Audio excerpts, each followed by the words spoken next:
ဒီမှာ comment လေးတစ်ခုဖတ်ပြမယ်နော်ရောင်းသူဝယ်သူအဆင်ပြေအောင်ညှိနှိုင်းဆောင်ရွက်ပေးတော့မောင်လေးကိုဆိုင်ကိုကျေးဇူးအများကြီးတင်ပါတယ်တဲ့အစားရရစိတ်ချမ်းသာစေတော့ရိုင်ယန်မင်းဒီထက်မကအောင်မြင်ပါစေတဲ့ဒါကျွန်တော်မနေ့ကရောင်းပေးလိုက်တဲ့ဥယျာဉ်ချန်လေးပေါ့နော်ဥယျာဉ်ချန်လေးကအမ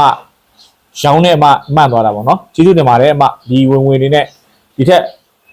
ကောင်းတဲ့အရာတွေနေရာတွေမှာသုံးဆွဲနိုင်ပါစေဒီထက်ဝင်တွေစာပေါ်များစွာပွားများပါစေလို့ကျွန်တော်ဆုတောင်းပေးပါတယ်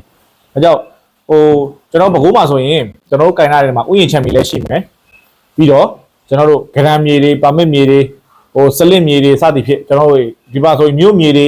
စာချုပ်ဆက်ဆက်တွေလည်းရှိတယ်နော်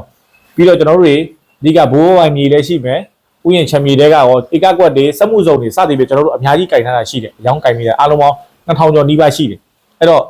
ဝယ်တဲ့မိတ်ဆွေများနေနဲ့လည်းမိတ်ဆွေကြိုက်နေတဲ့ပုံစံလေးတွေပြောပြပေး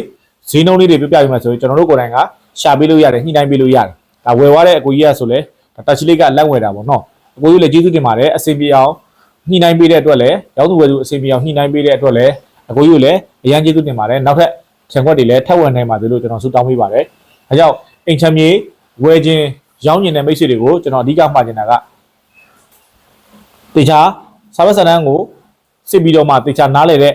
professional ကြတဲ့အကျိုးဆောင်တွေနဲ့ဝယ်ပါလို့ကျွန်တော်အကြံပြုခြင်းတယ်ပြီးတော့ရောင်းတဲ့လူတွေလည်းကျွန်တော်ရောင်းတဲ့မိတ်ဆွေတွေလည်းကျွန်တော်အကြံပြုချင်တာကတကယ်နားလည်ပြီးတော့ဒီလမ်းကြောင်းမှာ professional ကြနေတဲ့လူတွေနဲ့အလုပ်လုပ်စေချင်ပါတယ်ဒါမှမိတ်ဆွေရဲ့ခြံခွက်ကအမြန်ဆုံးအရောက်ဖြစ်မှာလို့ကျွန်တော်ယုံကြည်ပါတယ်ဒါကြောင့်မိတ်ဆွေများအနေနဲ့အိမ်ချမ်းမြေရောင်းကျင်ဝယ်ခြင်းနဲ့ဆိုရင် Ryan ကိုတတိယပါလို့ပြောကြရင်းနဲ့ဒီကုန်းချုပ်ပါတယ်ဟုတ်ကဲ့အားလုံးကျေးဇူးတင်ပါတယ် Ryan ကကိုစိုက်ပါ